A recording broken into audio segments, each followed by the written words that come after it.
Deadline. Morning, everyone. Morning. I've had the normal open press conference, and where it be the Sunday game, we'll have 2 breakouts at the end in one of the rooms next door. Vinny? Jurgen, is Gravenberch's medical underway? How pleased are you to get him over here, and what role do you see him filling for you?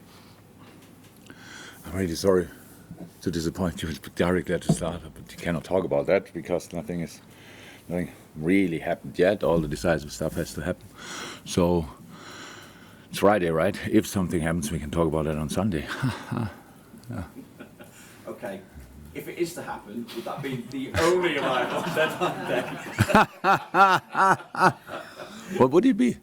Would it be the only new arrival on deadline day, or are you in the market for the real? Whatever. It's deadline day, so I don't want to kill the excitement of the people. You never know.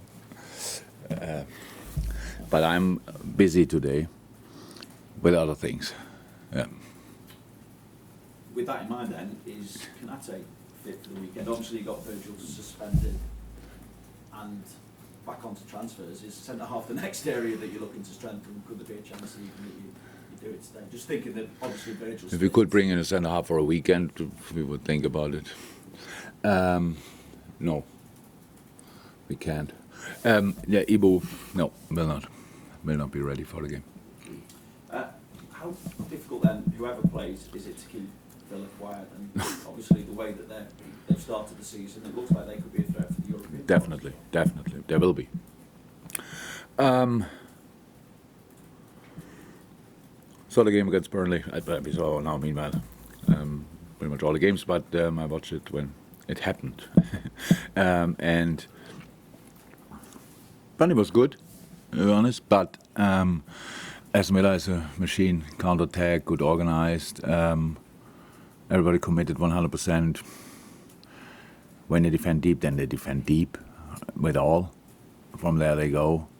I think everybody agrees when you look at Villa, the players they brought in, it make massively sense. Have speed on the wings. Watkins up front. McGinn, super smart. Physical as well, but then really looking for these balls in behind and these kind of things. So it is a massive game, no doubt about it. And we have to play a top game to get something out of it, and we need Anfield as well. So that's what we have to make sure. I know that it always depends on the way we play, a little bit at least, and we have to do our part, but I know the people are ready to do their part, especially after last weekend. And after that is international break, so we could make a good start or turn it into a really good start into the season, result-wise. But massive 115 minutes in between now and then. And sorry to ask once again, but just to check, has there been any offer at all for Mo Salah as yet? And I take it that your position, the club's position, remains the same as regards if an offer were to come in? So the position remains the same. Absolutely, no doubt about that. We cannot. That's how it is. But nothing else to say. No offer. Not as far as that I know, but that doesn't mean a lot, to be honest. Thank you. Morning, though. Hi. Just on other team news, just wonder about Thiago and Curtis Jones. Yeah, Curtis is back in training fully. Thiago not. Thiago had a little setback. Started training with the team and had a little setback, so we have to slow down there a little bit. It's not cool for him, it's not cool for us, but it's how it is. And Thiago will use the international break for that. Then obviously to be up to speed, I'm pretty sure that should be hopefully enough for him then. And all the rest, until now, all the rest is available.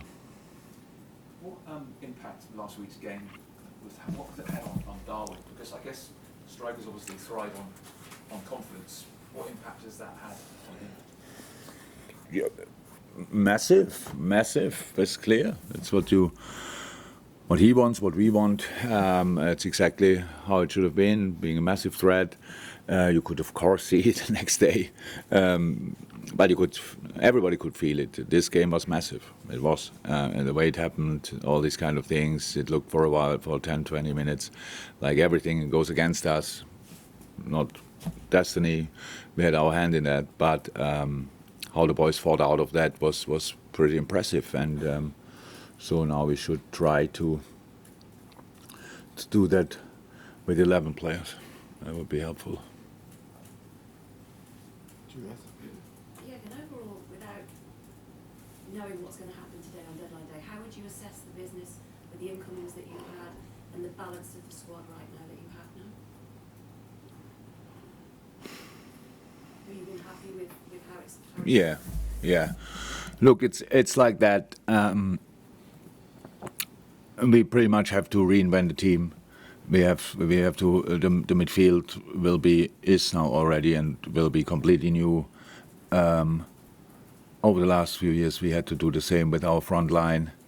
The most stable area is obviously the last line, but now not because with the injuries and the suspensions. But and we had to do that in a season where we didn't qualify for the last year we qualified for the Champions League, but this year we didn't, which has a massive impact. That's how it is, and I know people expect it to be different, but it's how it is, and so I really think we did good business. The players we brought in are really good, will help the team, will even get better, and I think especially for Maka and Dom, everybody could see that already.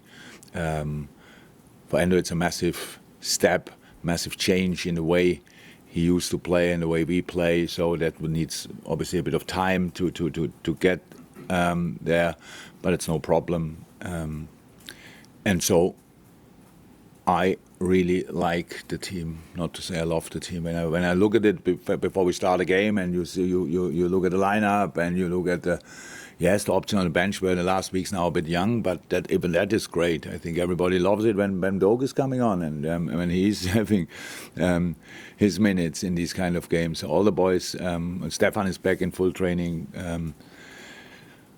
So yes, we got younger, but we had to. We are less experienced, but that's normal. But we are full of desire, and that's I love this team.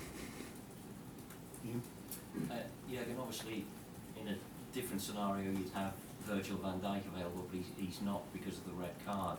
It does, however, give an opportunity, if selected and if he's fit to play, for Trent to captain the side, presumably. So, a proud moment for him, because I don't think he's actually ever captained Liverpool at Anfield before. Did he have it? Did it? Oh, he did it last week, you mean? Yeah, for me it's a bit difficult to think myself in that situation. I was captain for a long time, not at a club like Liverpool, but it was more work than honor, to be honest, as far as I remember it. But probably it would be a massive honor for him. But thank God he could practice it a little bit last week, so he might not be. He's used to the different weight on the left arm, I think. So yeah, that's it. Could happen, and if it happens, he's ready for it, I'm sure. How impressed were you with him last week, the way he kind of navigated his way through the game after that difficult start? Yeah, super. I think a lot of people would have thought, and I thought as well for a minute or two, do we have to change him? Do we have to make that change already? And I'm very happy that I didn't do it, and I'm even more happy that how Trent got through this game, because it is difficult. I think we all agree that everybody in the stadium, besides the Liverpool fans, wanted him to go off as well, like in the next situation, and pretty sure it would have happened if Trent would have given anybody the chance to do so. So that was a big step in his development, absolutely, to keep his calm, to even to step up in the game, because he was really in it. He was super important, defending in the defensive part before the first goal. It's not now the most. That's not a pass everybody will remember forever, but it was a sensational pass through the lines. Diogo, Mo, Bam in behind, these kind of things, or Mo, Diogo. So it was like this. So, yeah. How I said, we learned already a lot this season. We will learn more, but we have to use as well already what we've learned so far. Go. Just go back to the midfield question. Just wondering if you could evaluate how the dynamic and the skill set has changed with the midfielders you have now compared to the midfielders you have last.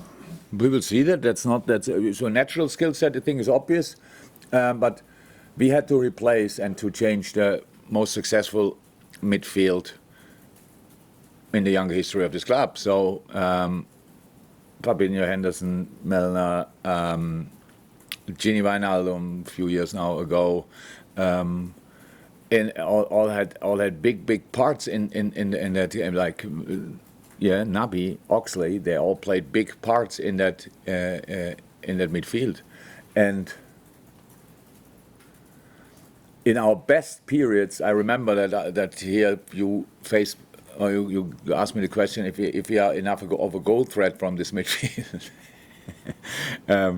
When we scored all the goals from the front line, I think we have much more goal threat in midfield now. That's definitely the case. But the work rate these guys put in, the stability they gave us, that was second to none, and that's what we have to create as well. Definitely, we will see how we do that, because we can play different systems. We have to think about that during the season, definitely. But we are still early in the season, and we have to find into the season. And you do that not with 12 changes in 4 days. You do that with keeping things like they are and going from there. And that's what we do in the moment. But we will keep our eyes open. What is the best for the specific lineup, and then we will adapt. So, but I think it's clear we have other players we brought in have real quality and. Young and in a super way, really excited about the opportunity of being here. So that's a cool mix. Any more for you, open? So, Mark, go. Alexander Jeffrey said yesterday that he doesn't feel the Saudi League is a threat to the big. Sorry, who said that? Alexander Jeffrey. Oh, that's our president. He doesn't think that the Saudi League is a threat to the big clubs of Europe because he said Mbappe and Haaland don't dream of playing in Saudi Arabia. Yeah, then I can play alone here. Oh, cool.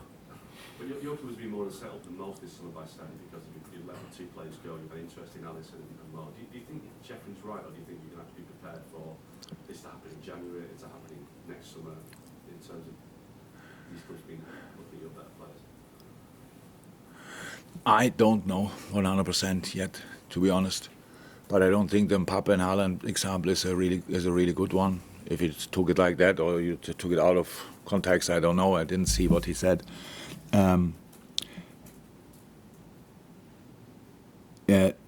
They are that young and earn already proper. That's a different thing. But I don't know how sustainable it is, how long it will stay like that. I don't know all these kind of things.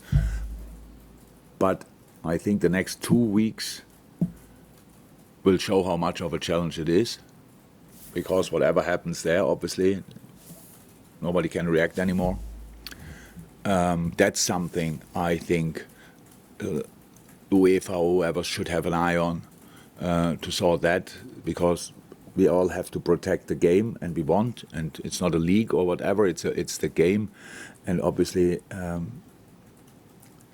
I love all my players who play now in Saudi Arabia, and usually I would watch them, but I didn't see anything yet. So maybe you can, I don't know exactly where, but it's not like that it distracts me now from my watching habits. But we have to make sure that these European leagues, and he's UEFA boss, that they stay as strong as they are, and for that we always can help from these kind of things, like changing rules slightly, adapting rules, making some laws, whatever the laws or rules will make sense. We are all a bit surprised, still probably in that sense, by the activity from Saudi Arabia, but it happened a lot, and a lot of players went there, and that improves the league there definitely. In the moment, it's like, okay, I didn't watch it yet, but that doesn't mean I will never watch it. That just means so far I don't know where to find it. And that's the situation. So I don't know where it will lead to, but it feels rather, and more important things than that, but rather like a threat or a concern than not, to be honest, because I can't see how we really can deny it in these moments, in these specific moments. What can we do? Say no, and then that we can do that, but that's the difference between the contracts here and the contracts there are that big that causes problems, definitely, 100%. Well done. Thank you. Cheers. Well, welcome.